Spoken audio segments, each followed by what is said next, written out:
a beast creeps into the station. His costume goes limp. This is Spawn's podcast.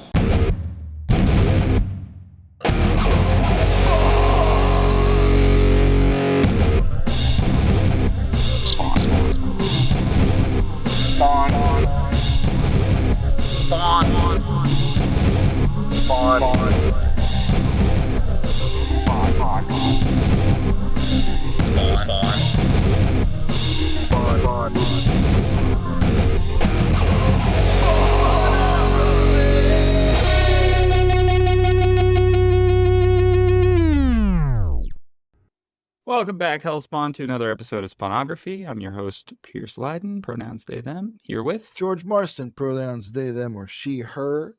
Boy, am I glad to be back in the Spawn mines again. Yeah, we got a couple of good ones for you. We're going to cover Spawn 31 and 32. But first, George, how you been? You know, I'm not doing too bad. I'm doing all right. I went to the dentist today, and I thought it was going to be really horrible, but it was actually fine. I have to go back on Thursday for the other part of the thing I'm doing, and it's just pretty routine and easy. Which, you know what? When you have to go to the dentist, having it just be an easy, normal time is great. You know, I was surprised because when you told me you were getting mandibles put in, I didn't think it was going to be as easy as you're saying it has been. It's been a pretty pain-free process, huh? Yeah, honestly, I have to say, I was a little surprised. The gold that I got them coated in tastes a little funny in my mouth, but it's all going to be worth it when rapper Ant, that's ANT-AUNT, is on the scene with these gold grill mandibles. Well, I can't wait, personally. And you're performing at our friend's wedding. That's right. As well. That's so, right. Yeah, David Peppa's wedding. He can hear this, and you should probably edit out his name, but we'll it'll be a long beep. Yeah. But he writes a certain talk show host and amongst other characters. He writes David Letterman Comics Monthly. Hey, Marvel put out David Letterman Comics. I know they did. That was a thing. Did. He met the Avengers too. Yep. Yeah. And Mr. Met. Okay. Or is that just Spider-Man? Mr. Met, is he on the Avengers? Did they let him in? I'm actually surprised that MLB hasn't hit up DC or Marvel to be like, hey, what if all the mascots were the Avengers? Met's cinematic universe. But the Philly Fanatic would have to be the villain. Because I'm pretty sure. Oh, because he's violent, isn't he? Fucking menace. Yeah, violent. He sent a woman to the hospital with shooting a hot dog at her. That's right. Oh my god. He's the exact antithesis. If America's Gritty is most like wanted. If Gritty is Reed Richards, the Philly Fanatic is Doom. Dr. Doom. Just launching hot dogs into the sky at stratospheric speeds to find out what happens next. I'm shooting a hot dog to hell to my mother. Almost relevant to this issue of Spawn in a way. Here's my pitch, Marvel. You can call me about it. It is a bunch of the baseball mascots get captured by Arcade and put into a baseball-themed death trap. And we find out that Arcade was hired by the Philly Fanatic. Done. The X-Men have to do a softball team. This is why this is all.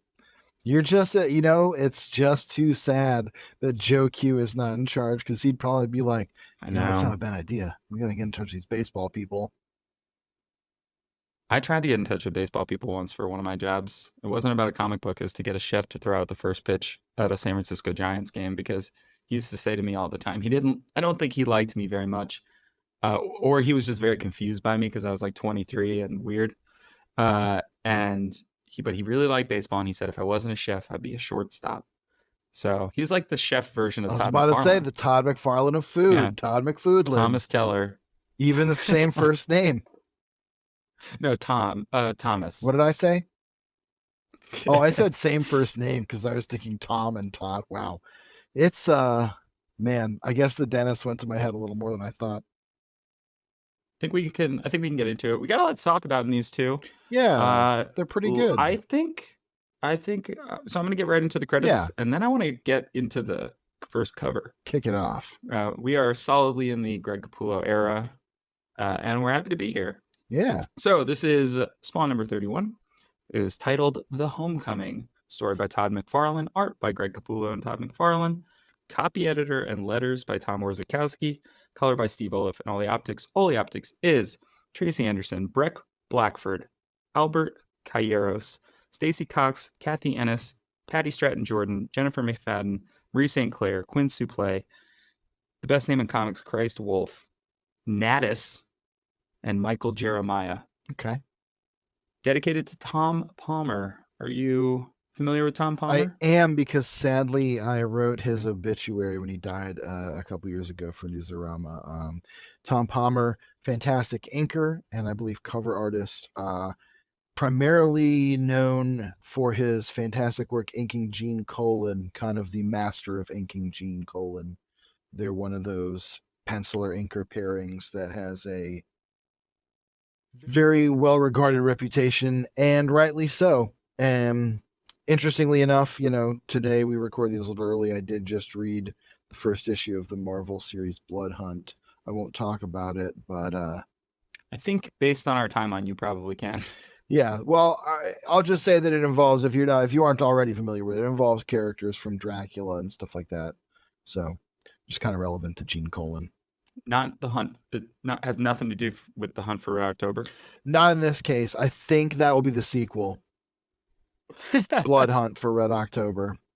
The Blood Hunt for Red October, and it'll all be set on a submarine. Yeah. Okay. A vampire movie in a submarine. Bleep that, we're pitching it. So we're firmly in the Greg Capullo penciling, Todd McFarlane inking era.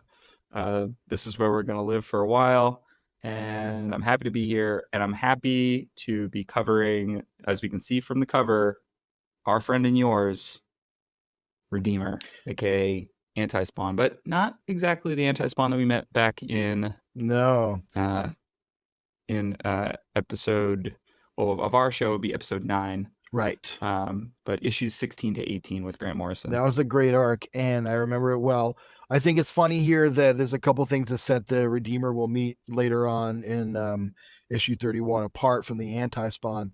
First off, he even says, "My name's Redeemer, not Anti-Spawn," which I think is cool. But also, instead of the Anti-Spawn logo, he just has another cross on his belt like Chris Angel. I wonder, we talked about this in episode 9. I wonder if that's just Todd thinking it's a little bit more toyetic for it to all match. And also, Angela already has a bunch of Spawn logos on her that, if in case there's any legal troubles, which, as we mentioned in that episode, no legal issues with Grant Morrison that we can tell. No. That our research has found. No. Or that we've even heard through the grapevines. Yeah. But I wonder if it's removing some of the elements that were part of that initial character, changing the name, still using one of the creators, right? But I think in some ways, I think also maybe, honestly, I think maybe, frankly, Todd, between the introduction of Anti-Spawn and the introduction of Redeemer, thought of the name Redeemer and was like, oh, that's a great name to go against Spawn, because it's the opposite of what Spawn does. Spawn damns people to hell. This guy theoretically redeems the wicked. And that's what this issue is about. It's actually pretty interesting.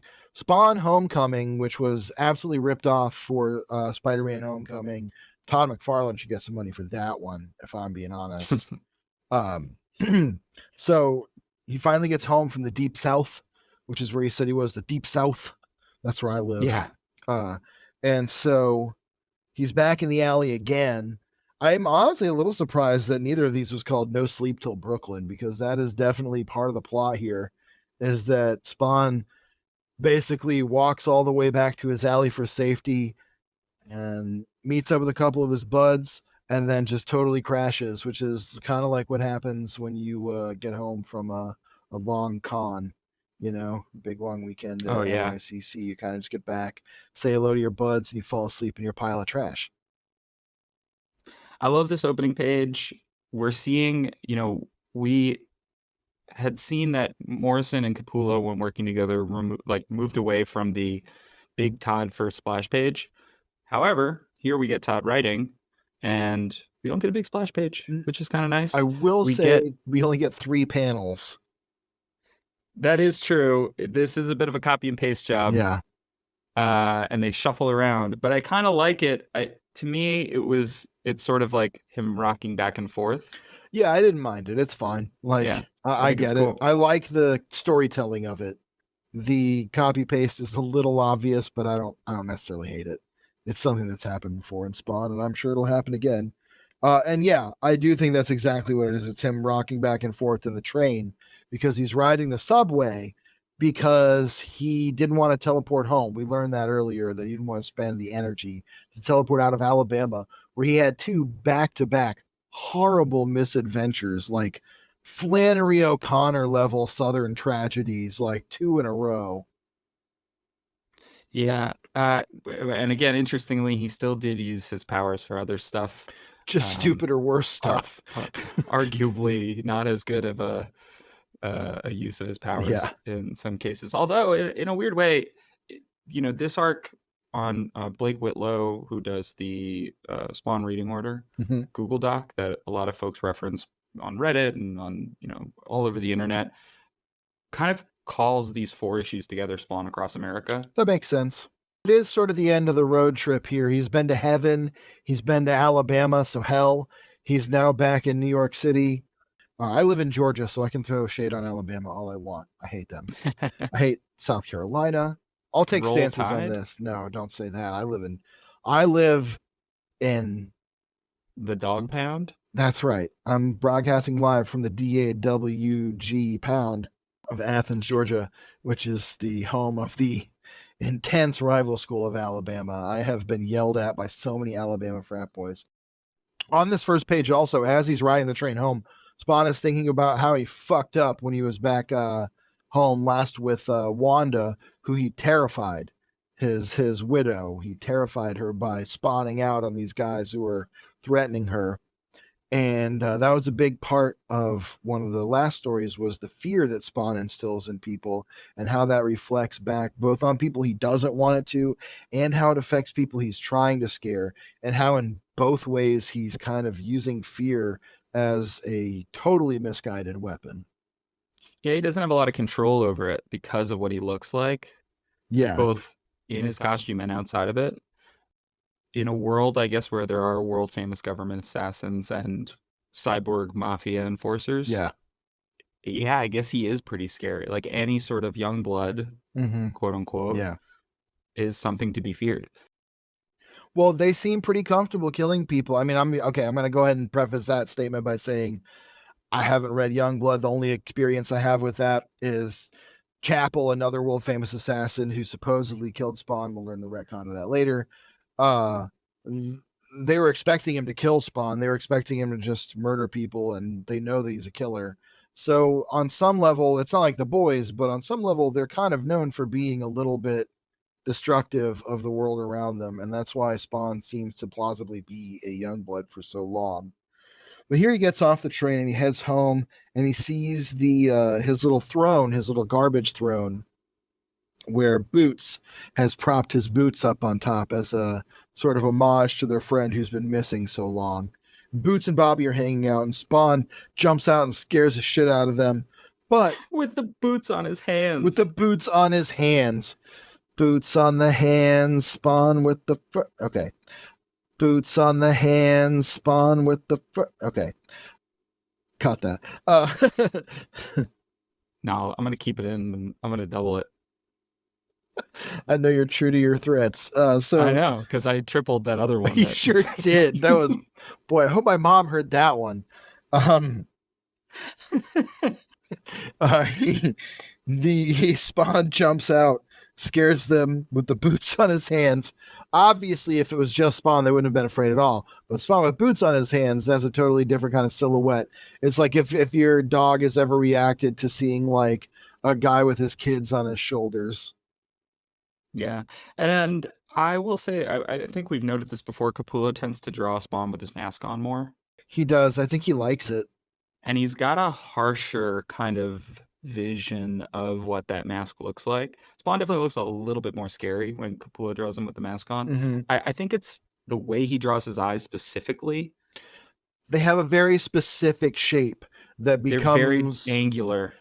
it comes from his skull. It's the same shape Yeah. as the eyes on the skull, and he really Capullo takes time to render that specific shape rather than just those kind of triangles that McFarlane often does. These ones have those curls on the ends. They're very angular. It's a little more of an actual design, and it does look kind of menacing. But also too, Todd, when he's penciling and inking himself, he was pretty quick to round those eyes out when he wanted to pull Yeah. some more motion out of Spawn. Mm-hmm. Whereas Capullo's Spawn looks constantly furrowed brow, constantly intense.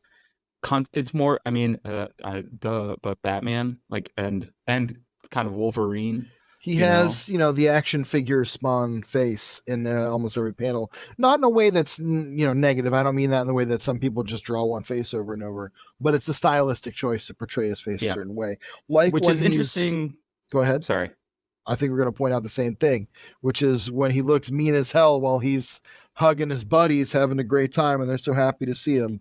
They said that he says he missed them Exactly. so much. And Boots is like, well, now I can put my boots back on, but at least they aired out, which I thought was funny. I like Boots character. He's got a little character I like Boots trait. and Bobby. I like that we've pared down the Night People cast a tiny bit. I know that Boots and Bobby have been the two main ones. Others come and go, but yeah, they're the ones who we've seen. They're easy to remember because Bobby, and this will be relevant throughout this issue, is the guy that Spawn brought back to life after he was killed. Spawn used a and good Boots chunk is the of guy his that power. loves his boots. Boots is the guy who loves his boots. Makes perfect sense. Easy. Um, We're gonna get on the next panel or next page. Yeah, we're gonna head back to the big lesbian angel tower. Yeah.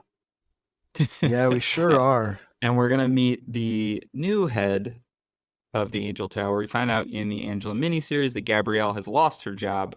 Yeah. Fired for fucking with Angela and mishandling Spawn.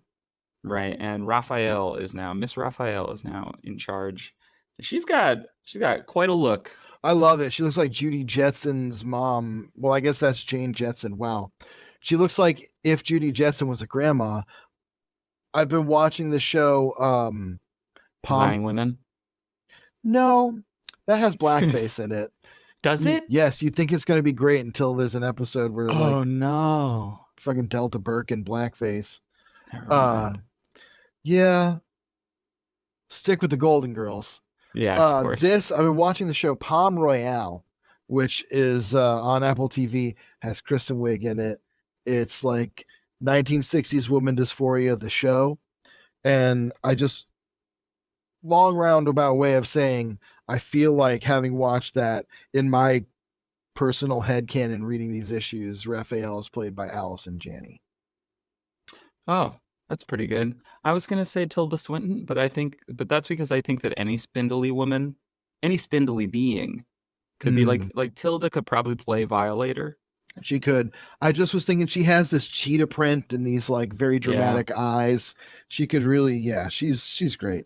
I love her design, and she is talking to the alien angels that abducted Jason Wynn and turned him into the anti-spawn back in that previous anti-spawn arc written by Grant Morrison. We got into all the interesting things about the angels / aliens, interdimensional beings, etc. I rambled about that enough there, so go back to that if you need a refresher course. Episode 9. Episode 9. So editor's note. So they're telling her that in addition to Spawn, there are 2 other signals in the city that they're detecting of that sort of hellspawn necroplasm energy. Now, one of those, as will become very clear soon in this issue, is Bobby, because Spawn imbued him with his power to bring him back to life. The other one they don't address yet, but I'm assuming that's Clown because Spawn lent him some of his powers. Yeah, in the Violator mini to help Clown come back to life / get his powers back. Yeah. Spawn does the same thing that he does with Bobby, essentially, right. more or less.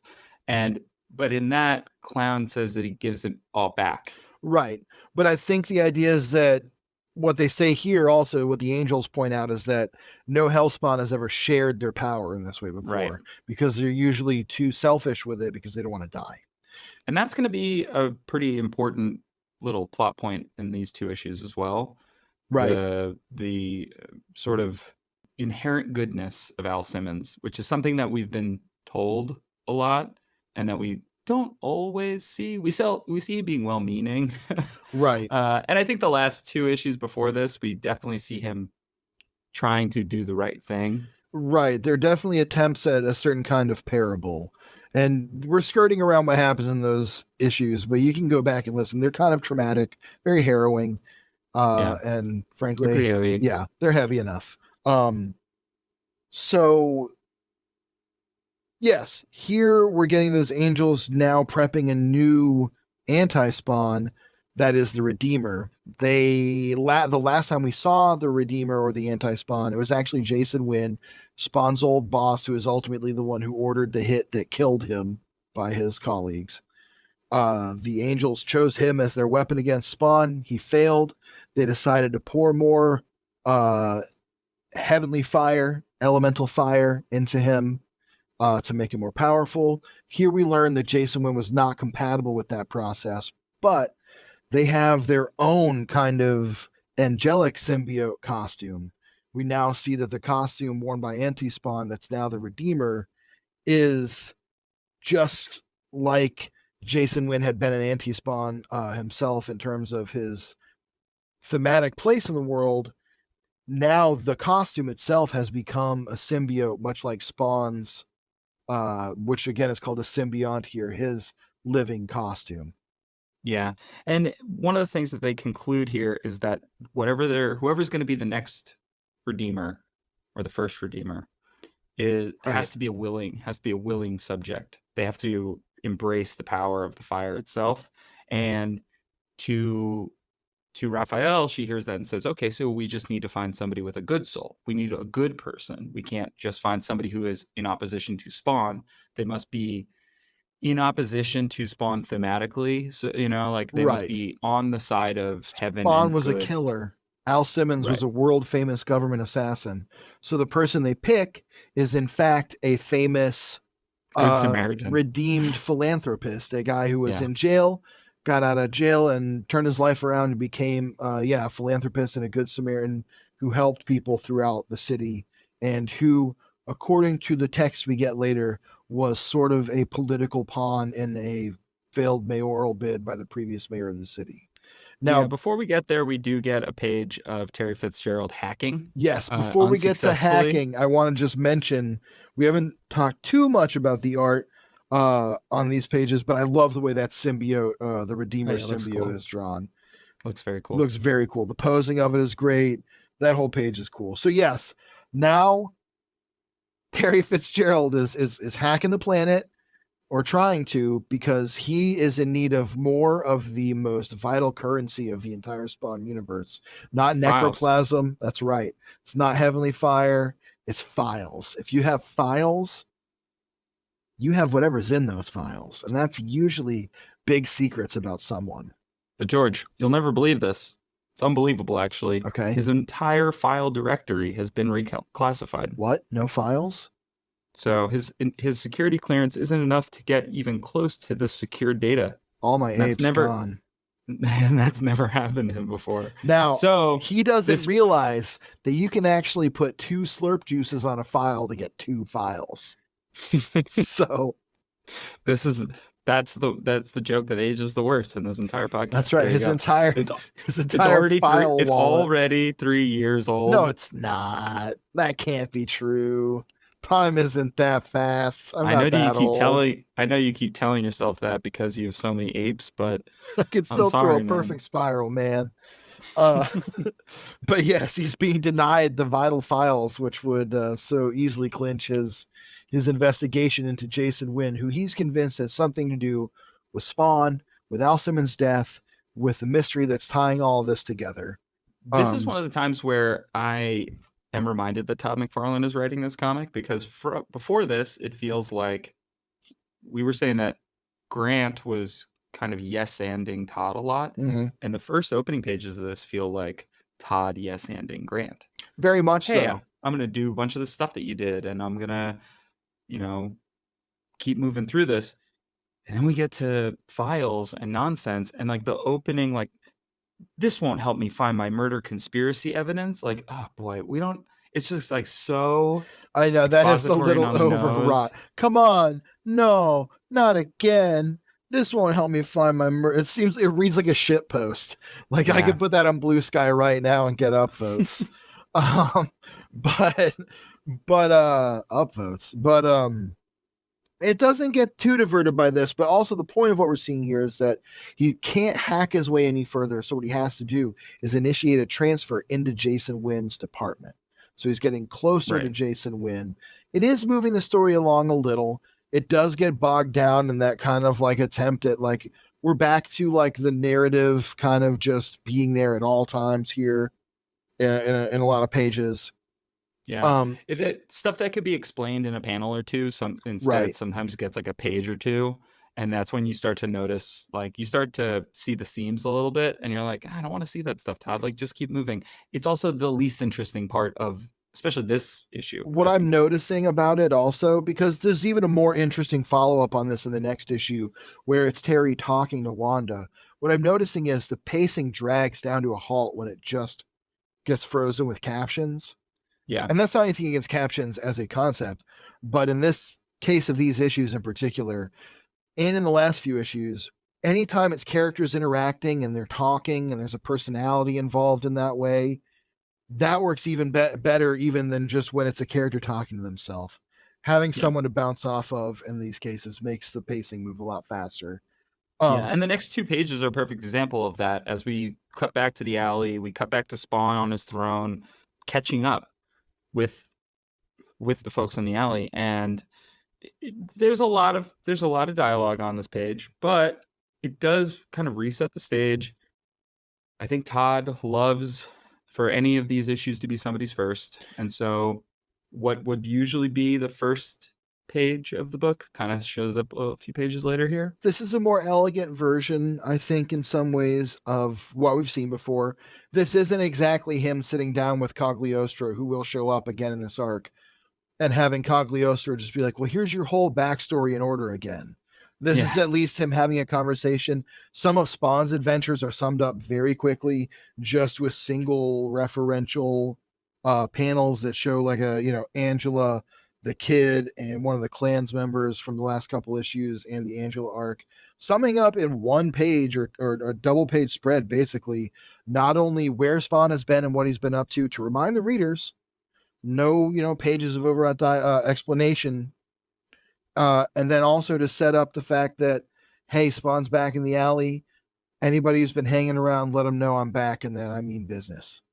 yeah, and then we even get the check in on Curse too, where he's like, "Hey, what's going on here? Where I left this guy here? Where'd he go?" Yeah, we get a Which check in on which Curse, which honestly kind of an awesome tease, where yeah, Spawn's just like, I just left this poor sucker nailed to this wall, and I don't even see him anymore. What happened to him? Oh, we also get the update about Spawn's cape.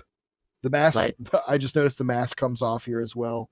Uh, he tends to draw Spawn's face a little more detailed and a little less bathed in shadow. Even when he is hmm bathed in shadow, there's a little more detail in it. But we get the update that the cape was damaged. The costume will regenerate itself in this arc. That's something we've been talking about coming up. Costume designed by Greg Capullo. There was a little confusion because of some wording in some of the back matter in one of the issues about where the design came from, but I believe it yeah. is Greg. There was a mention in the spawning ground that Tony Daniel would be drawing the new costume for 6 pages in issue 32. He does draw 6 pages in issue 32. They're prelude to Blood Feud, called Preludes and Nocturnes, I believe. I have it right next to me. I Wow, can just look.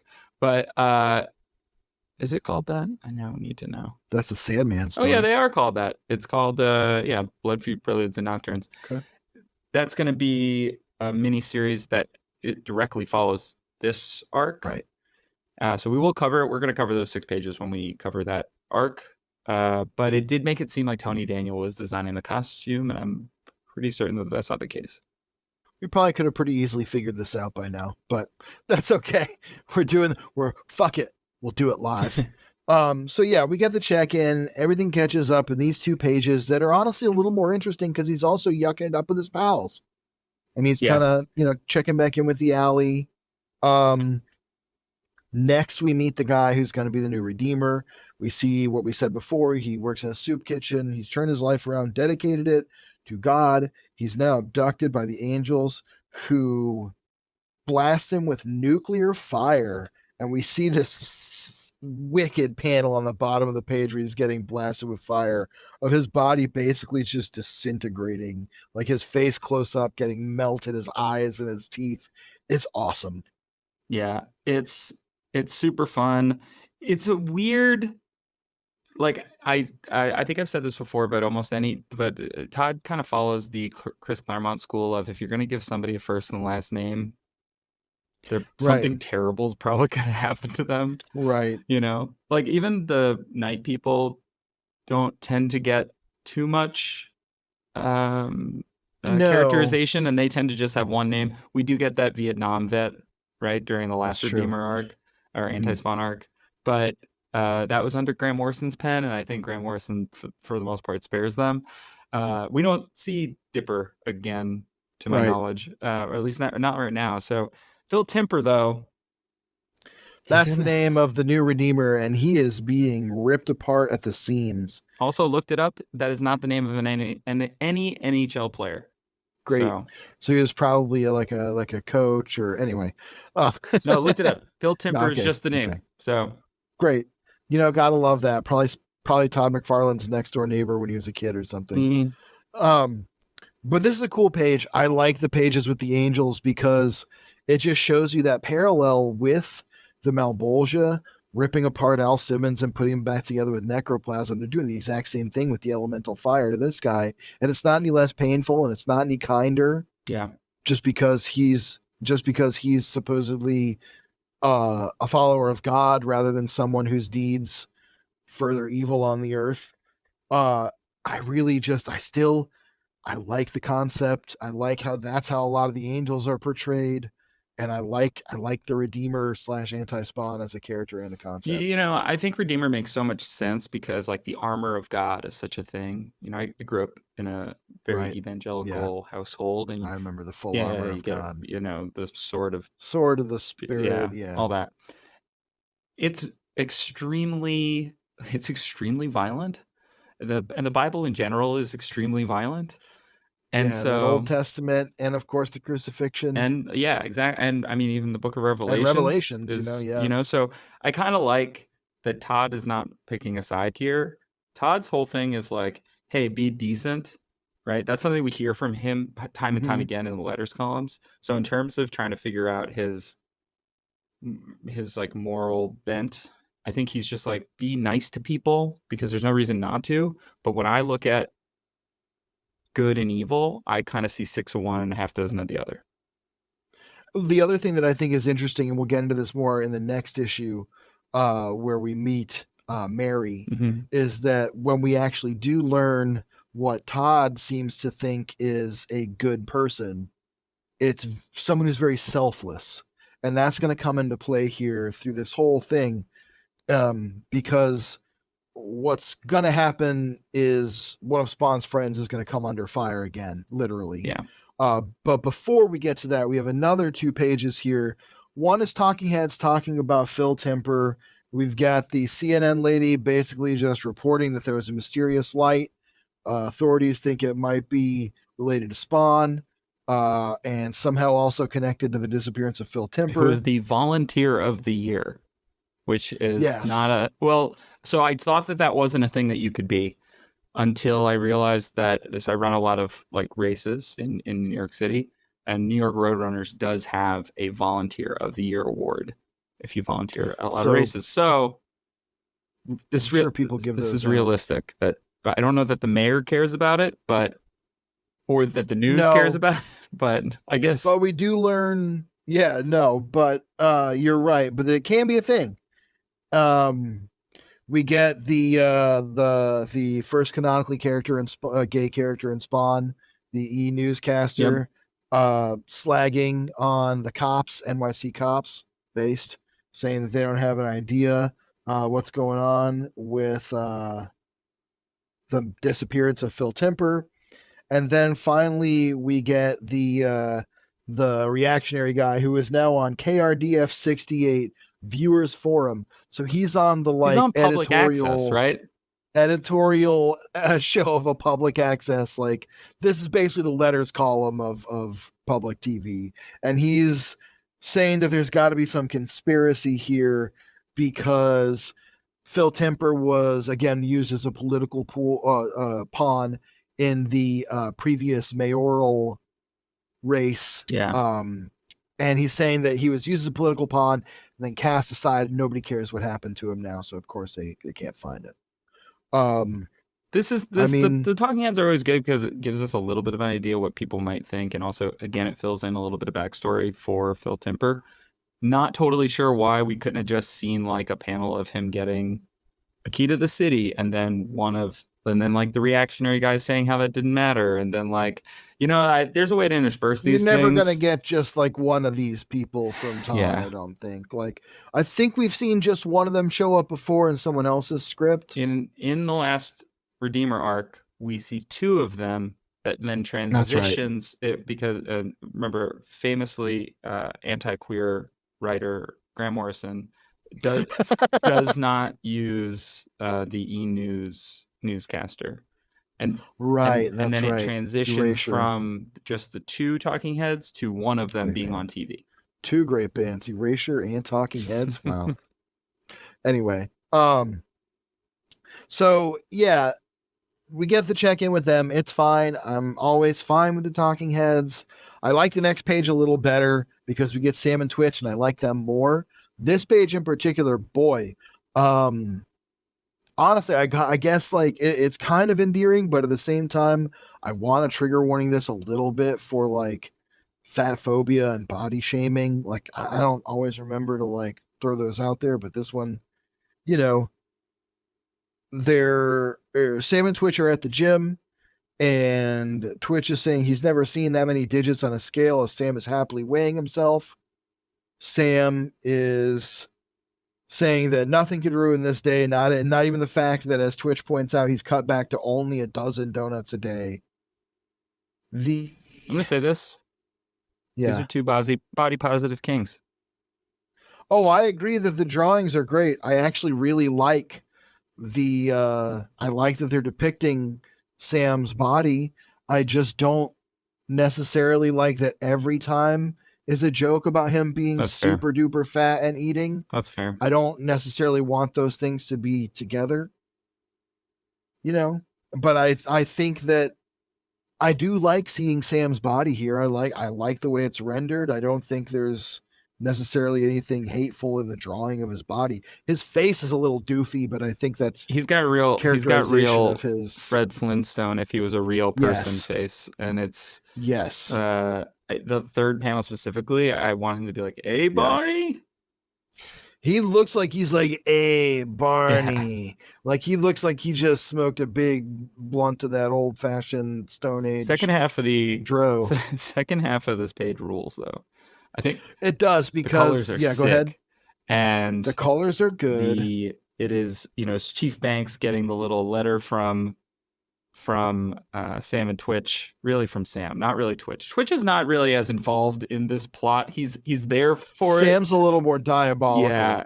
Twitch is like, all right, I'm along for the ride, but Twitch is more the man of action we've seen. I like that they put the little poem there because it calls back to the Kincaid arc when he was left in their office, and it said, he made boys scream and girls scream, so I made him scream and scream and scream. This one says roses are red, violets are blue. Now that Kincaid is gone, the trail leads back to you, which I actually think is great. Pretty good. Like, it's pretty good. Simple to the point, makes perfect sense. It's a great callback. It's the kind of clever that I think Todd McFarlane thinks he's being more often than he is. I love the light coming through these blinds onto Banks. Love that it's like sunset. Love the Ole Optics colors here are awesome. These like greens and oranges. Every time in these two issues, they get moody with it like that and go a little more conceptual. It looks great. There are a couple times, and I was going to point this out, so I'm glad you brought that up. There are a couple times when it's getting into the more super like realistically rendered, even a little warmer than we've seen before, with those computer colors coming in more and more, and kind of honing in on that 90s look more and more. But then there are times where there are like transitions in some of the issues between locations where the colors kind of don't transition with them. So some of Yeah. those color transitions work really well in these issues. Some of them don't exist, and it undersells because of the strength of where it works. It undersells those places where it doesn't happen. Yeah, agreed. We're moving into that era of computer coloring specifically where you're just like, oh boy. You can kind of see it on Redeemer's cape in the next page here, where he has Bobby. His cape, that gradient from that really, really cool kind of blue to that very like bluish purple, and then that magenta highlight. That's a very 90s like coloring kind of look. This is a cool page though, and what's happening is he's got Bobby bathed in his elemental fire because Bobby is, of course, one of the people that is touched by Spawn's necroplasm energy. Uh, Sometimes Spawn is just touched by an angel, touched by a hell but spawn. touched by a hell spawn. Yeah. Yeah, I love. I mean, I love that Spawn is kind of getting reacclimated to being back. Mm-hmm. You know, and so we get this kind of hunched over. Also, we know that Spawn is weaker right now, Mm-hmm. and I love that in contrast to Redeemer, kind of there in this super heroic pose, very much like Anti-Spawn the first time we saw him too, where he's in this very like macho sort of like Superman type pose. Right. Love him holding his cape as well. Spawn lurking towards the trash. Like Yeah. he's like again, like he just got in from SDCC, and he says, I like where it says this moment feels so natural, the creature called Spawn thinks. Like I belong in this fucking garbage. Which I've had days like that too, Al. It's okay, buddy. Yeah. I also we're seeing over the course of the last few issues that the costume takes more control. Yeah.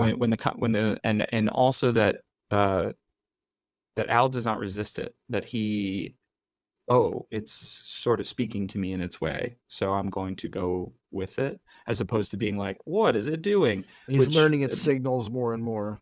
right, and that's going to become more important as kind of these two issues go on. But yeah, you know, I mean, Redeemer's doing his hunting. His hunting's going well so far. Spawn is lurking back to his alley, but is aware his costume's aware that there's some danger, and it leads him straight to it. I like the repeated motif. Earlier when we met Raphael, we saw her cell phone reflected in her eye. I like Bobby being reflected in Redeemer's like gold faceplate. Yeah, And then I like the panel next to that of the angels watching Redeemer. That is a spot where I like the art and I like the storytelling of it. I wish the colors there differentiated those panels a little more because they do kind of just mush in with the main image of the page. I agree. I do think that that's somewhere where Zakowski going with like that red for the. I know why he's doing it to differentiate Right. the Space Station Angels from everything else going on, but it's almost like I don't know. You maybe need to do something a little bit different there. If there was one different element there, either the red word bubble or the colors having a more conceptual kind of tone, I think that panel would work a little better. But I like the drawing of it. Agreed. One thing that we haven't mentioned, because I think this is the first time we get to see it, is what Orzakowski does with Redeemer's bubbles. Oh yeah, where he puts the cross on the There's tail. always a cross on the tail. It's a good touch. I like. Okay, speaking of which, on this next page, we get some hands. We get some Todd hands.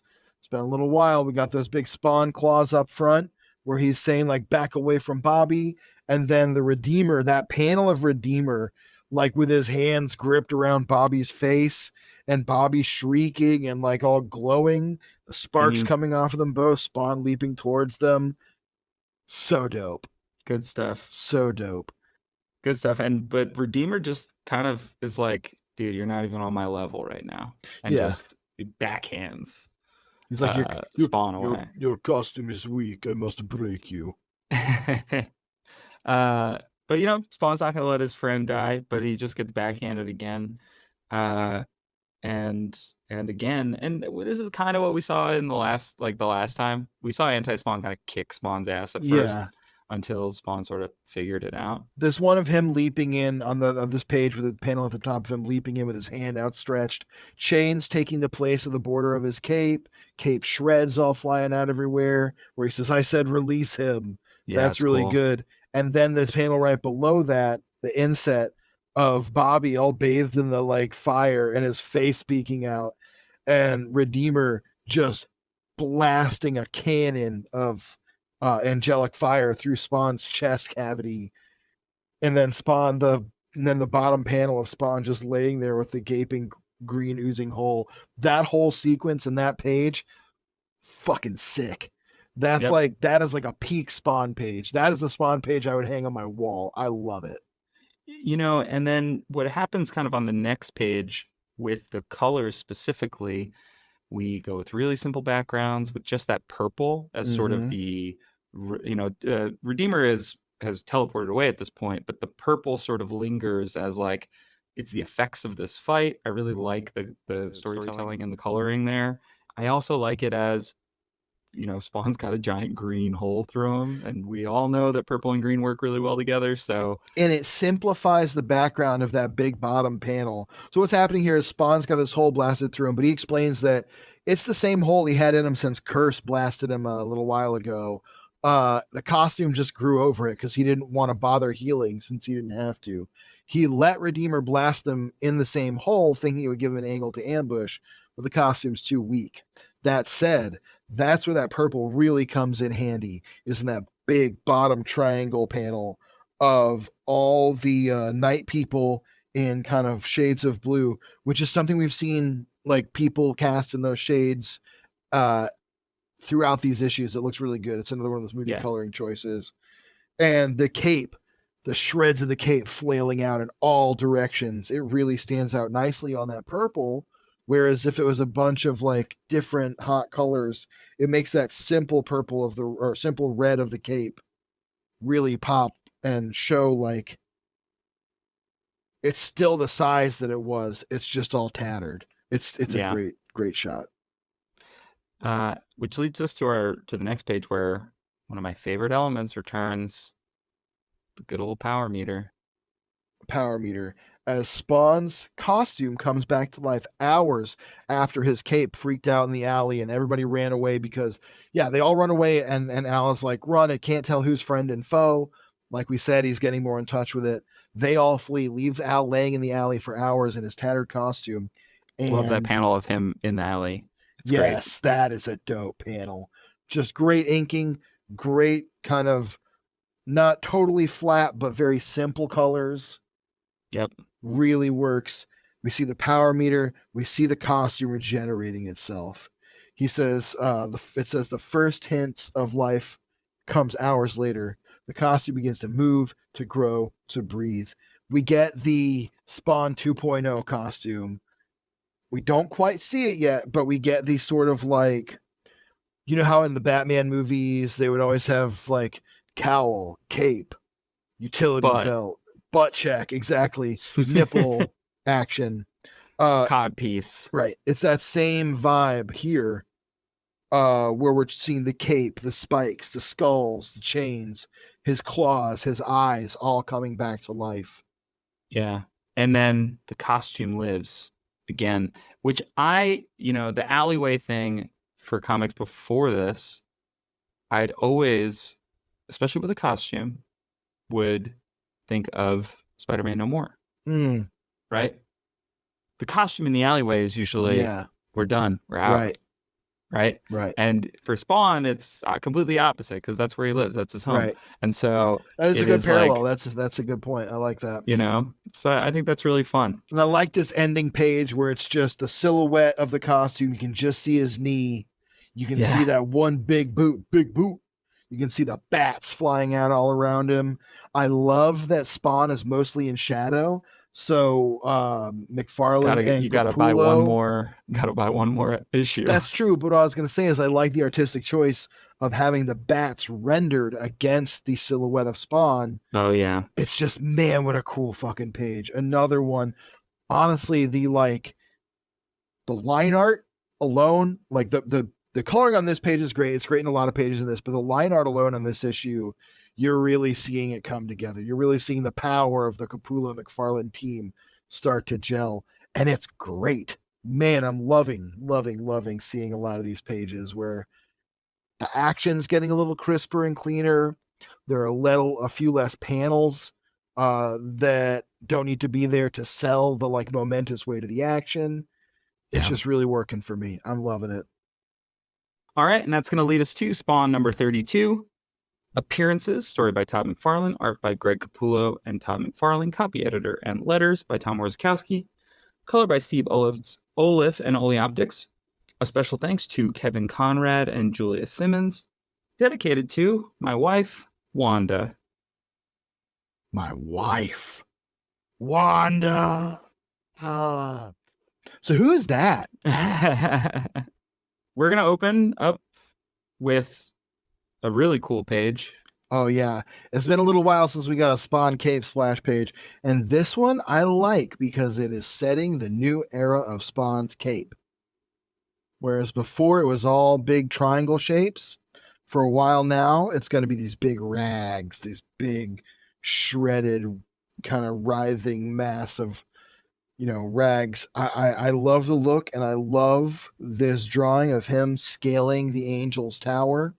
I think it's funny that the tower is totally all in silhouette, Yeah. because the funniest part about it is the caption says, "In any light, this structure is a testament in steel and glass. It takes on a monolithic magnificence at night."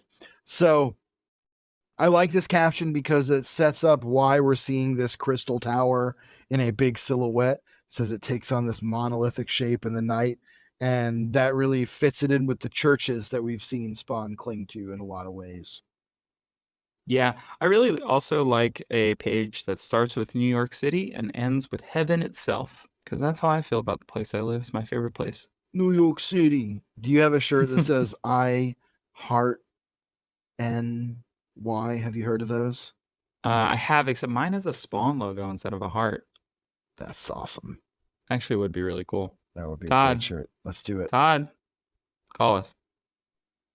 We talked about a little bit of the economy of storytelling with the Capullo era, and I think that the next page is a perfect example of that. We still get the city at the bottom. I love that like the twin towers look like they're missing pieces. Like I like that the buildings kind of look a little janky and off. What are those? You might be too young to remember. Ah, But I like that the world sort of seems to take on and this happens under Todd's pencils as well, this sort of jagged grittiness that is a little super stylized but works. it fits Spawn's vibe. It brings in a lot of that vibe to a lot of the architecture.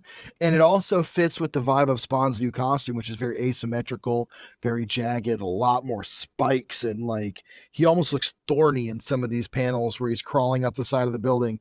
Also enjoying that we're getting to see Spawn climb a building, kind of almost Spider-Man style. And he's climbing up to Raphael's office to confront her, it seems, because in the last issue, as we established, Bobby was taken by the Redeemer. Yep. I don't know if we actually said that or not. After the Redeemer beat Spawn, he left with Bobby. He teleported. Oh, yeah. We said he teleported, but I guess we weren't clear that he took Bobby with him. And, inside the tower, Raphael is getting ready for a conference to set some ground rules because she's the new head of the Lesbian Angel headquarters here on Earth. We get her little prep sequence too, where she puts out her cigarette, she straightens the curl on her hair with her comb, she does up her her leopard print, suit there. She sprays some Banaka for her breath. She's got just a great vibe. Do people still do that? Banaka? Or just any sort of spray, I guess. Mouth deodorant? I guess. I don't know. I've never done it. I used to. I've never in the even 90s. seen it in a store. I used to in the 90s. Like, I would buy it instead of brushing my teeth. No, that's not true. So we meet the person that Raphael is meeting with, and it is this sweet little old lady in pearls who is also dressed. They're all kind of dressed like the Devil Wears Prada kind of vibes, which I'm loving for the Angels. Yeah, they're all, I mean, we already have established that they're basically all supermodels. So it is also a little interesting that Mary is just a little old Yes. lady. She looks kind of like a turtle. Yeah, she does. She tells Raphael to call her Mary because that was Raphael's mother's name. She says, just for today, call me Mary. So she's like, sure. Mary's basically telling her, I'm disappointed your predecessor didn't work out. Our goal is to listen and learn and only guide those who ask. And even then, they mustn't know it's us. Basically, trying to set up, we're angels and the Lord moves in mysterious ways. One thing that I really love in this little panel at the bottom is the little tail of Spawn's cape creeping up to the window because as they're talking, this double page spread on the next 2 pages of So Spawn cool. busting in the window of the angelic tower. We get this close up on Raphael's face with like the swoop of her hair kind of And her mascara like caked into her I eyelashes and her know. eye gigantic. And even So like stylized. the little mole. I love it. This is the first time that we're really seeing the entirety of Spawn's new costume. Yeah, one big boot and all. And it looks killer here. The cape being all shredded and weird is just kind of awesome. Like it's got its life back, even though it's a little still kind of damaged. The chains are looking as whippy as ever. Although he's kind of confined to just 2 of them now. It's less like a whole like pinheads worth of like random wall of chains. But he just, man, the glass everywhere. You know that Todd and Greg had a kick-ass time doing this. Also, his hands, like the hand Yes. that's not holding the cape, looks crazy. Yes. That is a Greg Capullo hand. And Yeah. I like that we're getting to see his version of all the like little Spawn touches down to the talons. And like, oh man, this reading this comic is really selling me on Greg Capullo in a way that I wasn't sold on before. I just really like the way his style works for Spawn, maybe a little more than it works for Batman. Like I get how you get from having the guy who made his name on Spawn be the next big artist on Batman, and I get why people love him on Batman. Don't get me wrong, it's not a criticism, but taste-wise, I'm just loving this. You know, I do think he's heavily reined in Batman. That's true. Because Batman is not a character of excess. That's true. You're not seeing a lot of these like weird eyelids of like jagged random eyelashes and stuff. It's very X-Force in a way that I am responding to positively. And that new costume when the new 52 started is kind of back to those like grays and blacks. That's like kind of classic in a way.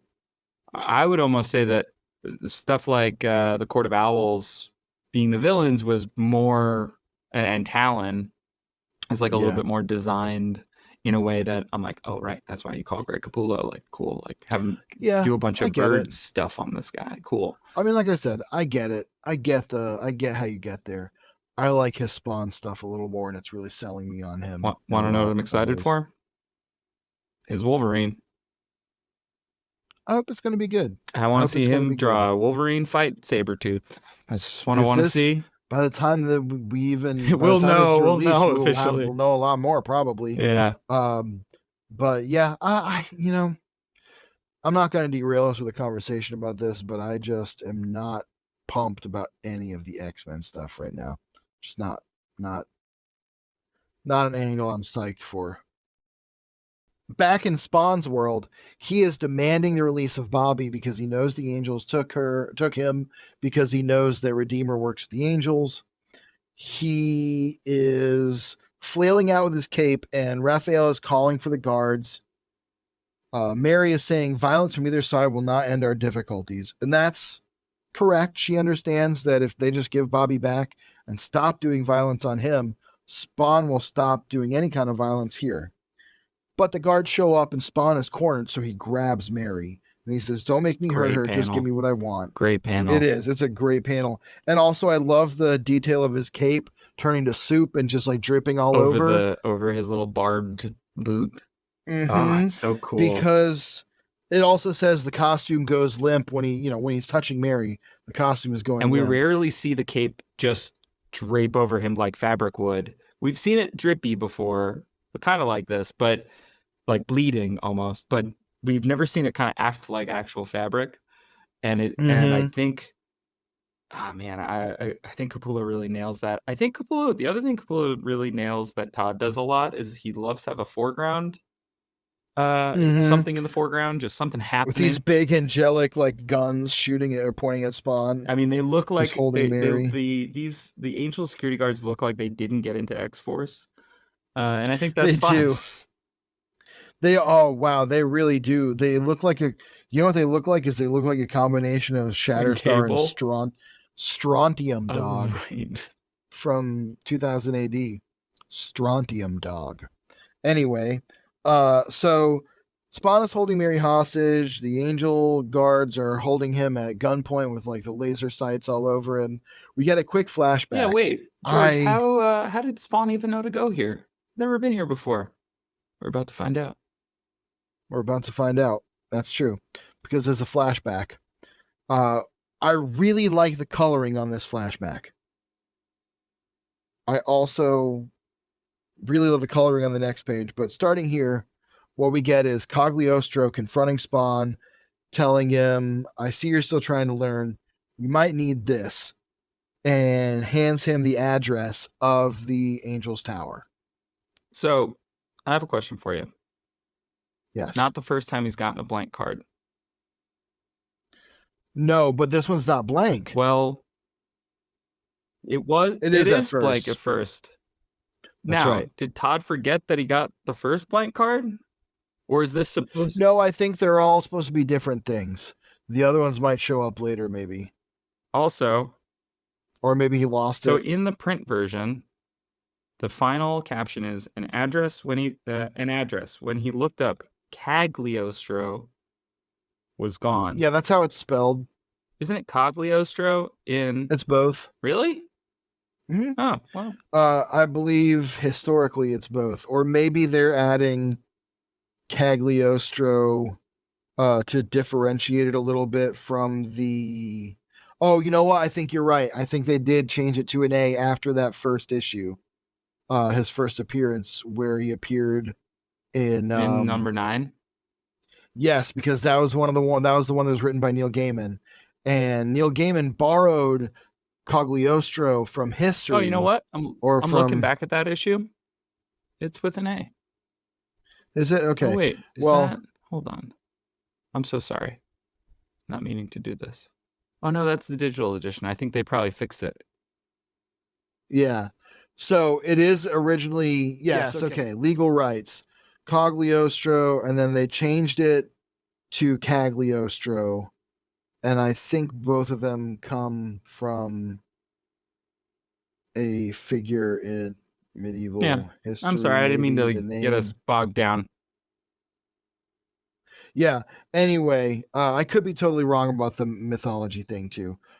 Cagliostro, it's been spelled both ways in Spawn. Gives Spawn this card. It takes him to the Angel's Tower.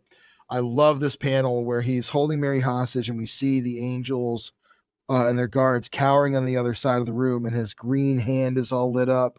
Love the coloring on the hand where it's that like color hold of like that slime green. That's like the exact color of my hair right now. My hair is like Spawn green right now, it by rules. the way.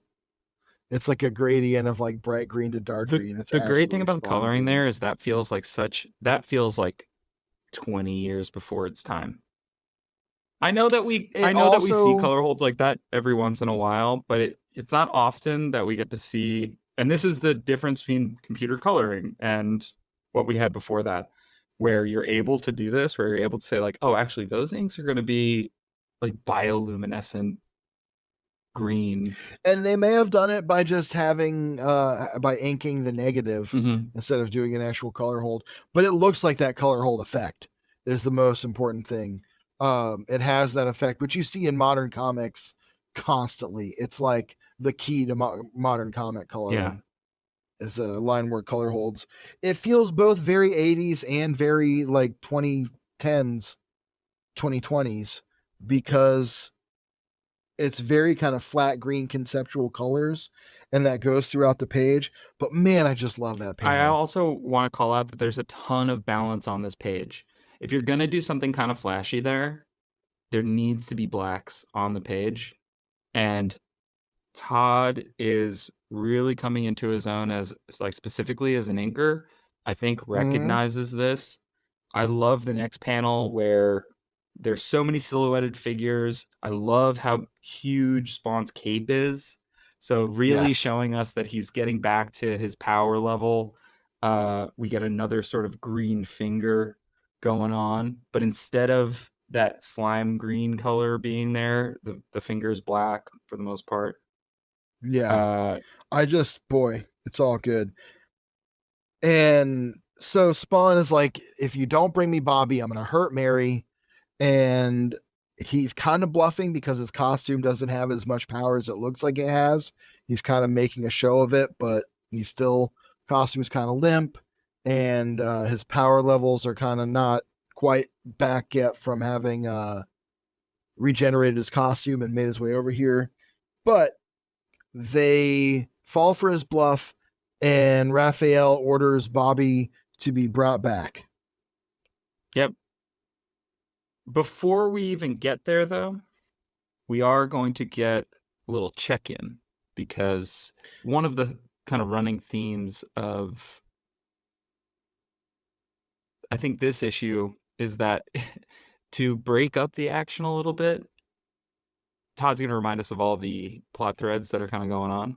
Especially the files. We're going to check in with Terry as he's telling Wanda that because of the files and how he needs those files, he's going to have to go straight to the source of the files, which is Jason Wynn's office, by working with him.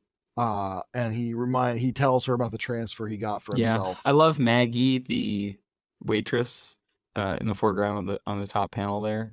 I don't know. She's like putting her pen back behind her ear. She looks tired. She's carrying a Yeah, coffee pot. There's just like a lot of texture, and it's really really great. We've talked about how much we've been enjoying there not being backgrounds and or using kind of color as background to bring out the action and simplify things. yeah. But I think I love when comic book artists get to just draw something fairly mundane and they just go in on like Well, everything. it's nice to, and it also just reminds us there are other people in the world. It's not just Terry and Wanda sitting at a table doing talking heads with no one else around. It makes it feel more authentic. Yeah. One thing I dislike about these two pages, that page with Terry and Wanda and the page after, the coloring again is very straightforward, and because of that, the scene transition feels kind of just like, okay, we're there. It doesn't feel like moving from place to place. It feels like just cutting camera to camera to camera. I So think it's a it's weird not place to as cut too. right. Just getting one page each and kind of in the middle of that Spawn encounter where they're finally agreeing to let Bobby go. Right at that climactic moment, we suddenly cut away and we're with Wanda and Terry. On the next page, it's the chief um Banks. calling I'm sorry, Chief Banks. Chief Banks, yes. Calling Jason Wynn, telling him we've been found out. They know about Billy Kincaid. They're linking it back to me. It's only a matter of time before it gets back to you. And Jason Wynn says, calm yourself. No one's going to destroy us.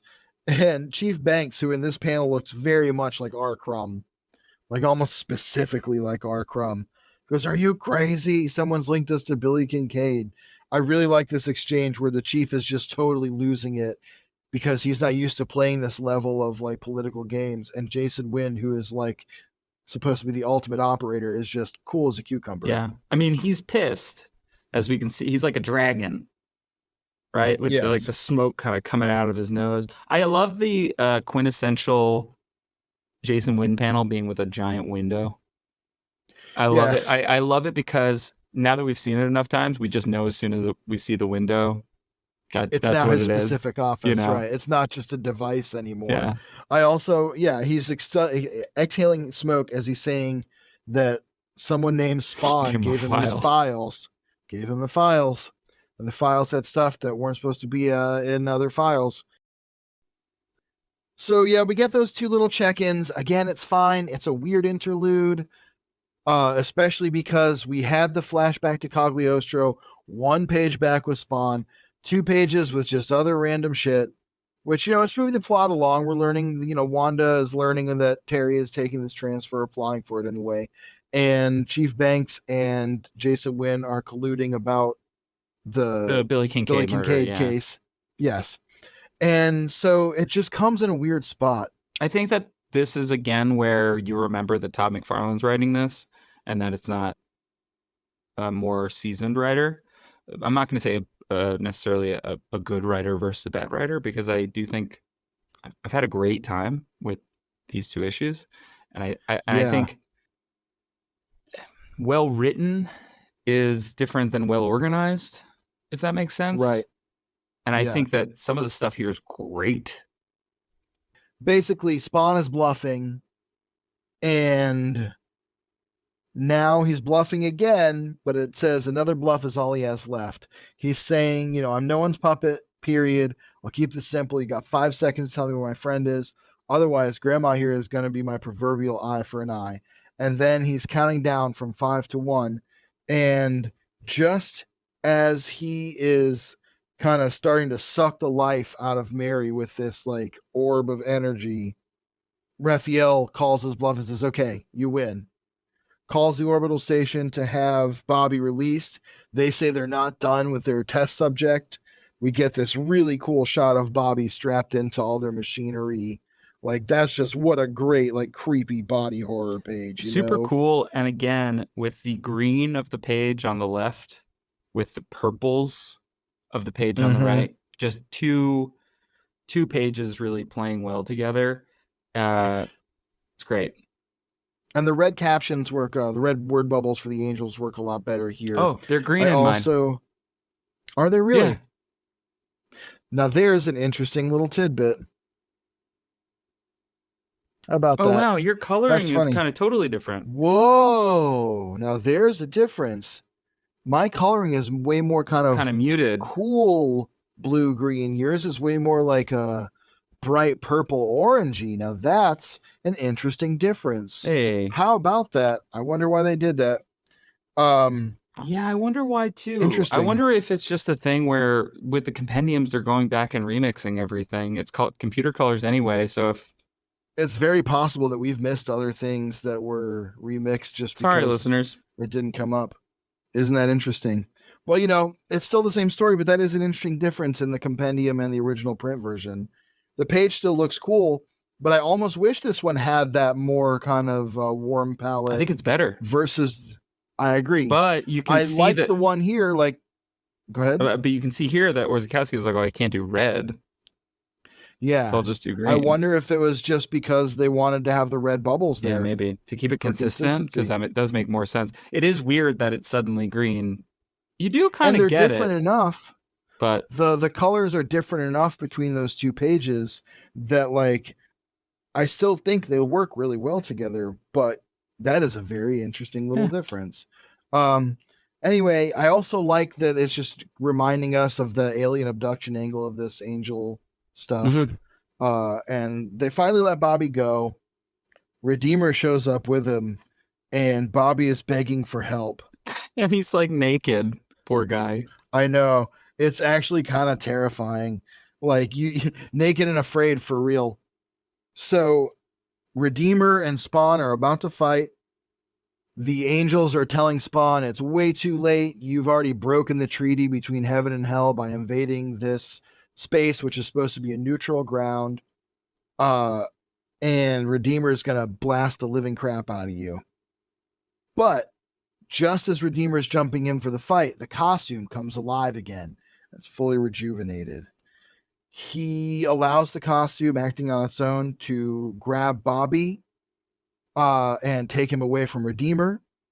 The costume grabs Redeemer and throws him up to the ceiling, which I love that panel. This whole page of Spawn, like, throwing Redeemer around and telling Bobby to get Mary out of there because he doesn't want to hurt Mary ultimately.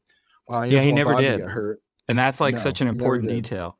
And I do love the sort of brutality of Raphael and Redeemer, right? Redeemer Yeah. is a gun, right? You just point him at a problem Mm-hmm. and throw him there. Right. And Raphael, and we kind of saw this with Gabrielle too. The angels seem to just violence their problems. Yeah, they strong arm them. Whereas Malbolgia has these devious wheels within wheels with his plans for the Hellspawn, using Hellspawn to kill sinners, to strengthen his own army, these machinations, the angels are all blunt force. They're just like send the Redeemer in to kill him with fire. Which you'd probably, I think most people would think the opposite would be the case. But I think that's interesting that like order is just this blunt force thing, where chaos is this like sort of manipulative, planning, scheming sort of force. I love this panel of Redeemer getting thrown in the air. I love how spiky and creepy Spawn looks, all his chains, the cape. This look for Spawn is really cool, and in a lot of ways is kind of the iconic Spawn look. So I've been kind of going back and forth since we haven't lived with this version of Spawn too much. I haven't read ahead too much. I did really appreciate the volume of his cape previously. However, That's true. since we know that the symbiote thing was a bit of an afterthought, this makes more sense. It feels a little more close to the concept. Yeah, like it makes more sense that it would be kind of eternally tattered. It's also interesting to see Todd kind of letting someone else have a little fun with his creation and saying, okay, you know what? I did my thing with Spider-Man. Let's see what you do your thing with Spawn. You know, I gave him the big eyes, spaghetti webs, gave him the creepy poses, made me an iconic Spider-Man artist. Let's see what you can do to become an iconic Spawn artist in your own right. I like that it's not just copying Todd McFarlane. It's Capullo saying, here's what I can do. And Todd very much getting to be a part of it, but letting him rock. Yeah, it feels like Todd is enjoying inking these pages. It doesn't feel, and you know, there are special thanks to other creators, so it's possible that they either worked on the Kevin prelude that's at the Conrad end of the definitely book. did inks on both of these issues. He gets a thank you at the end of 31 because that one got turned out in 3 weeks, and Wow. it sounds like from the thank you that Todd might have been pulled away, that he had a vacation to go on or something like that. Like, 'cause he's like, oh, thank you so much, oh my god. And there's another special thanks here in issue 32. So I do think, Makes and sense. Kevin Conrad in his own right, important to the history of Spawn. For many people, a favorite Spawn artist. So, yeah.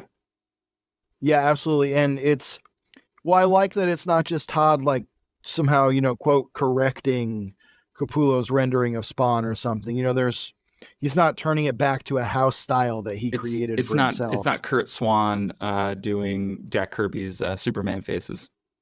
Almost made the same comparison. Almost made the same exact comparison. That's why we're So great minds, professionals. my friend. That's why we're here. That's why right. you're That's listening, why we're listener. on the same podcast.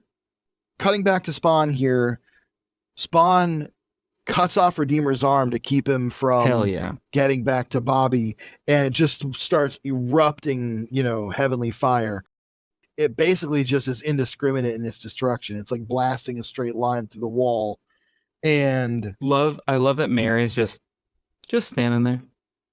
Just standing there, calm as can be. We'll find out why if we don't already know, if you haven't already guessed why, who Mary is and what this is about. Spawn turns to her and says, Granny, I'm sorry I had to use you earlier, but I didn't have a choice. She says, I understand. And he says, great. Now I need to get you out of here. It's not safe. And then it says, as he touches her arm to guide her, the costume becomes lifeless again. And the Redeemer blasts him. So every time he touches her, the costume becomes lifeless and starts to kind of lose its power. Right. Interesting. The reason why, you know, again, if you haven't guessed already, we'll reveal that in just a moment. As Spawn's costume is losing its power and Redeemer is starting to blast him again, the angelic guards arrive and they all start to blast him. He shields Bobby with a cape, and then just as they're about to get obliterated, there is it says, in a heartbeat, trillions of molecules disintegrate. Transferred at the speed of light, they reassemble in the waste and decay of New York City's Bowery. And Power Spawn meter. does what he hates most. He teleports. We get the power meter. It is 6902. Nice. Nice. And Bobby and Spawn arrive back in the alley. Bobby's totally naked. Spawn is all steaming because he was just getting blasted by the Angel's weapons. Cagliostro tells Bobby, don't worry, he's just unconscious. And Cagliostro reveals the big twist of the whole previous encounter. He says, our friend fared surprisingly well considering he just survived a battle with God. Mary was God. Mary was God. Also, which, the craziest caption in the entire book is, the intense force throws Spawn into Bobby, then slams both into the next room. First of all, Spawn, covered in spikes. Second of weighs all, 500 pounds. Weighs 500 pounds. Has Bobby's paste. When we see Bobby, he has no injuries. No. Is that because he is powered by Hellspawn now? Maybe Spawn's just shielding him enough with the cape or whatever. I think the no prize answer would be Spawn flies into him, the cape shields them both in the impact. All right, I like it. But yeah, in any other world, Spawn just pancaked Bobby against that fucking desk like it's over. And he just became a pincushion for all of his Exactly. spikes. He's just a little stain. Instead, he's back in the alley with Cagliostro, grappling with the fact that the woman he just saw was God. So these night people, boy, they're seeing a lot. Listen, every time you see an unhoused person and they look a little like they've seen it all, remember that one of them might have met God and Hellspawn and a fucking satanic clown, and just give him a break. And Cagliostro, yeah. And a wizard, yeah. It's a whole thing. So we get the denouement back in the Angelic Tower where Raphael is saying, we got to get Spawn, we got to regroup. It is beyond unconscionable that he has broken the treaty. How dare he? And Mary says, girls, please, may I have a moment? And she gives this little monologue where she says, this event has been no one's fault. The security system is designed to deter those who do not believe and those who are truly evil. Now, what we know already about Al Simmons is he does believe in God. I mean, he's learned already that this cosmology is real. He had that encounter with Grandma Blake where he said, Grandma Blake, there's a heaven and you're going there. He is a godly person, believe it or not, even for being a government assassin and a hellspawn. And ultimately, his act of coming to the tower and attacking them, misguided as it may have been, because obviously he probably didn't even know who they were, aside from working with the Redeemer. I do really. It was a selfless act to protect. Yeah, I mean, I really do like her entire outlook, and it is what I kind of think is Todd's outlook a little bit. That's exactly what I said earlier. That exactly the point I was going to make is that when we see what Todd really thinks makes a good person, it's not black and white like the angels and the devils make it. God, the assumedly truly benevolent force in the universe, who still allows, the Redeemer to suffer in hellfire and have his body ripped apart and remade, or in heavenly fire. God's benevolence extends to Spawn even and to Al Simmons, because she says, although Al Simmons doesn't know it, I allowed him to do what he did because he was fighting not for himself, but for a friend. Yet make no mistake, the sparks have been struck, and one day, with time and guidance, his time will come. He is destined to be the one. And when she says that, she floats out of the building, which has this now, like the monolithic, grim, dark facade now has this hole poked in it, which is that same kind of gritty architectural, like, wear and tear that you were talking about earlier. And we see this whole view of the city spread out over the water and everything. Just like the first page. And it looks great. I love the whole issue having like being sandwiched by the same like image. You know, to quote a great Yes. filmmaker, it's like poetry. It rhymes. But But yes, it's almost the same image. The colors are a little different. mhm, We've gone from dusk to dawn, I think, yeah, is the idea here. yeah, And yeah, so boy, that's another two in the books. We rambled a little bit through there, that's but fine. you know, We'll that's podcasting, baby. so overall thoughts on these two issues. I think, you know, we split up. I was mentioning before that this arc of these last four issues are kind of called Spawn Across America as one arc, but I like to split them up because I think that they have a little bit more in common in pairs, especially these two issues because it spawns kind of homecoming. What did you think this time around? Two thoughts. First thought, I like that Spawn this time actually gets it right in helping a friend. He saves Bobby Mm-hmm. instead of doing more damage than even the person who he was trying to save him from somehow. Like it didn't end with Bobby being like returned to him in pieces, ha ha ha, or something, some grim twist on the story. So we're seeing Spawn doing something for someone else and getting it right. And I think Mary sums it up in the end there where she says he was really doing it for someone else, not for himself. Those other things Spawn did, he kind of did for himself because he just intervened and walked away. Here, he put his body on the line and risked everything and really put himself in harm's way instead of letting some kids or, some other, other people be put in harm's way for his actions. So I think it's a lesson for Spawn. I hope that bears out. We've seen Spawn learn lessons it didn't seem to take before. So I hope that it pans out. I think it's a nice bookend to that first chunk where he's wandering around Alabama fucking people's lives over. Yeah, you know, I think that it's something that we've seen since that curse arc. Really, Yeah. you know, I think that that's a real turning point, not just for Todd's storytelling abilities, but where he kind of wants to give more depth to the character. I think it's unfortunate that it took, you know, 20 some odd issues for Yeah. Spawn to make as bad a decision that ended as poorly as what happens with Fred, you Right. know? Well, and that brings me a little bit to my second point, what I was going to make, which is that these two issues to me, way more than the last two in particular, but these two issues feel very much like Spawn working as intended. Spawn being now what Todd McFarlane wants this comic to be, which we're checking in on these ongoing stories. He's getting a little better at not getting bogged down and recapping them over and over. There's a little bit of that. We're still learning. I think not being the penciler is freeing him up a little bit, but I think this is what he wants Spawn to be and to do.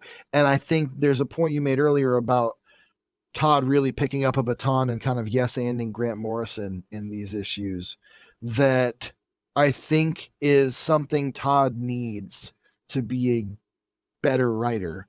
When you look at Spider-Man, Todd took off on Spider-Man partially because there were so many. I think it was the 25th anniversary of Spider-Man at the time, something like that, or 25th 88, anniversary of. yeah, something like that. It was a little earlier than that. It was a little earlier than that.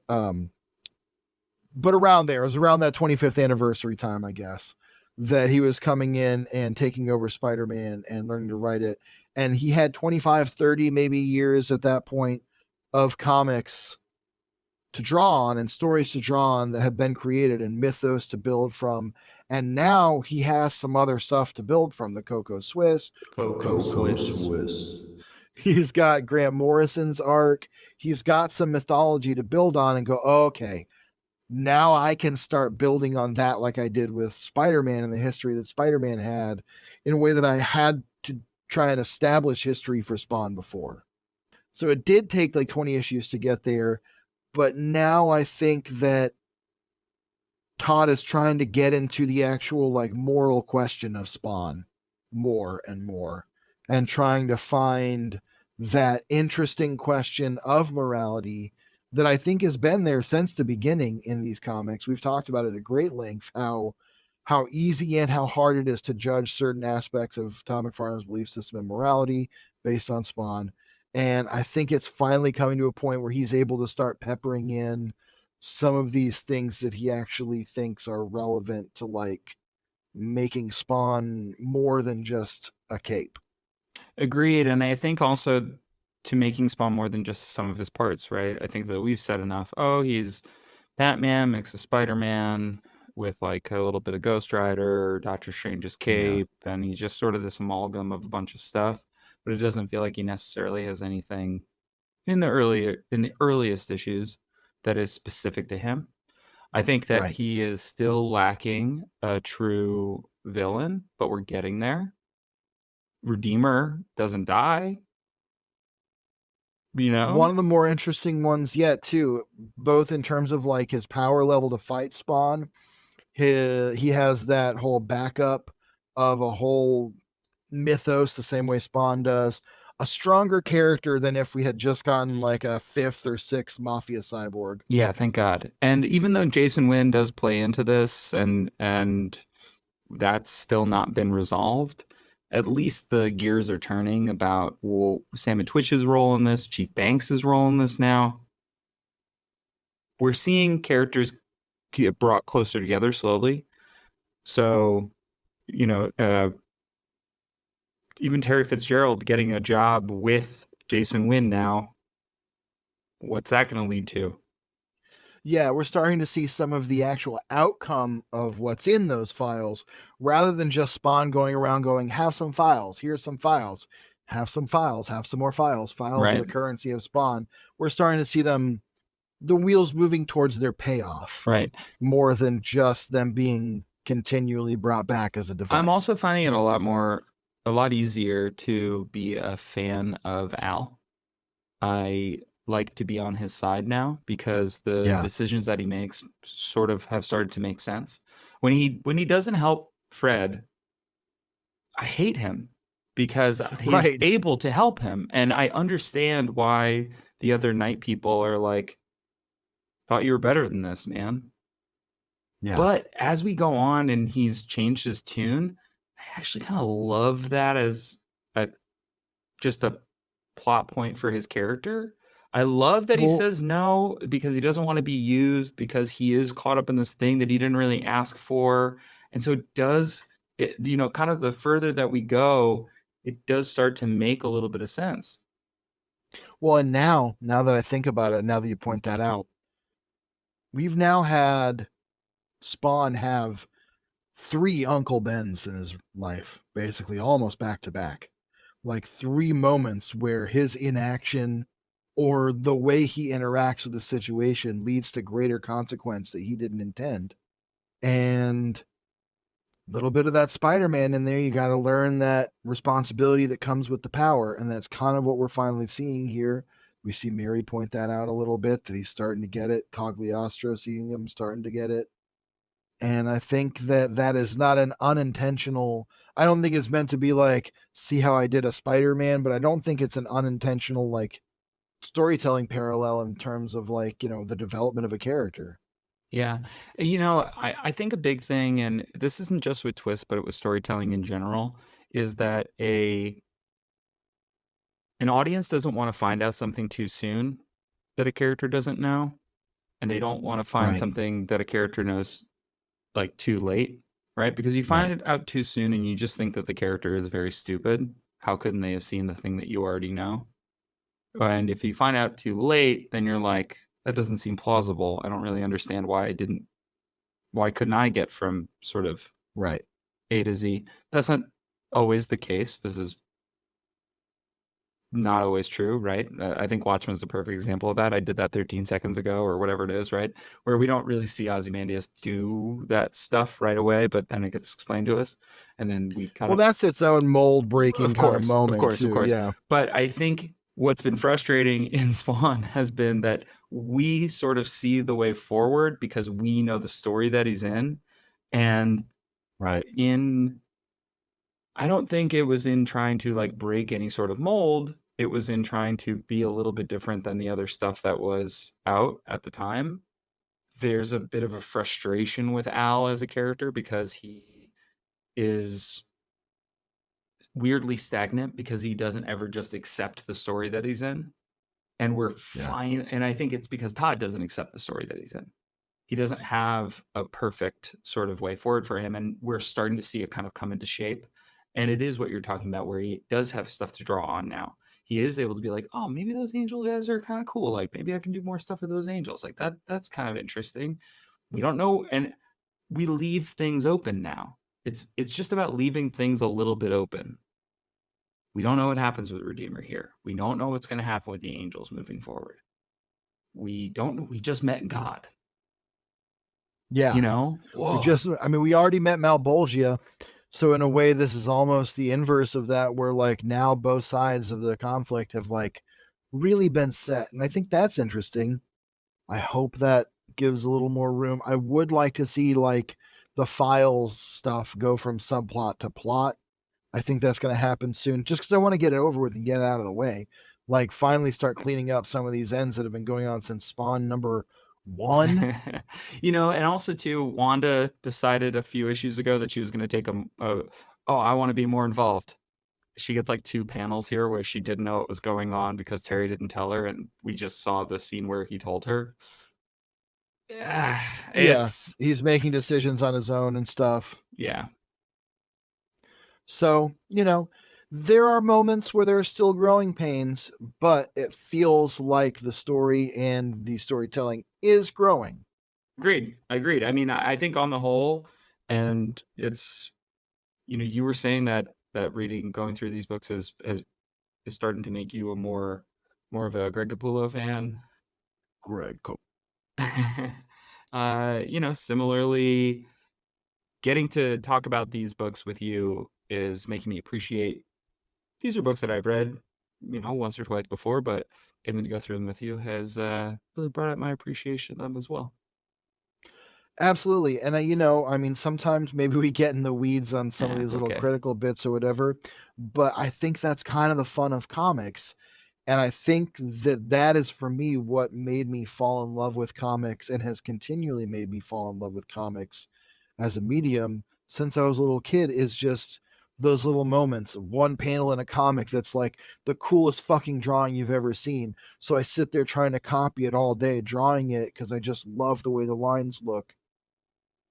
It's great to look back at a comic that has those kind of moments in it and see them either for the first time or see them through a new lens. And I think that's why for me I get so fascinated digging into some of those little things and digging into these stories because it is really interesting to watch not just Todd McFarlane and his career and his creation of Spawn evolve, but even the craft of creating comics in the 90s evolve through one of its top titles. We've talked about that a lot too. Yeah, I mean, this So, book is going to lead into when we became professionals in this industry in a really interesting way. It's a book yeah, that's always been around, and so it's going from those first memories of being a comic book fan to being a comic book industry professional, as a kind way that's to put right. it.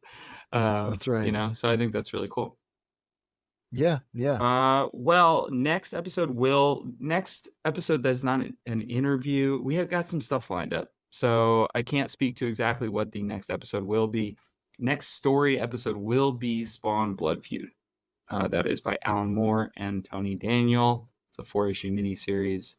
We will also cover the 6-page Preludes and Nocturnes that does appear in Spawn number 32. Didn't feel like getting into it this time. Makes more sense to get into it with the miniseries that shares the title with it. Uh, Before we Yeah. get into our kind of outro, I will read the Spawn number 33 solicit text, as that is in the back of Spawn 32. Let's This do is it. pretty good. Batman has his Joker. Spawn, he's got the Violator. Some guys have all the luck. Issue 33 of Spawn is a vicious, heart-jerking story of violent behavior with no mediator and no conscience. You've waited 2.5 years for this. Spawn versus the Violator. McFarlane / Capullo. I like it. It's a good tease. Honestly, we haven't really been waiting for that at all because we've seen it so many times that I wasn't. But, for readers, it's like seeing Batman and the Joker come back together again a little bit. I mean, even the clown motif. Cool. Cool. Love it. Hey, All right. George, Well, where can people find you if you want them to find you? if I want them to find me, well, they can find me asleep in my pile of trash or on my throne of boots out in an alley. No, you can find me. You can find my writing every heckin' day at newsarama.com. You can find my social media. I'm on Blue Sky and sometimes Instagram at Crypt Trash.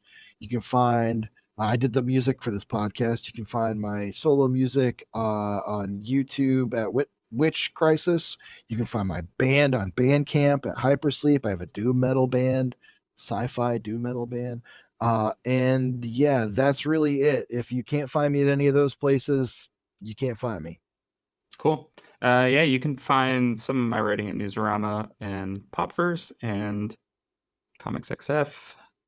And you can find me on the internet at PE Lightning or at Lapsed Punk.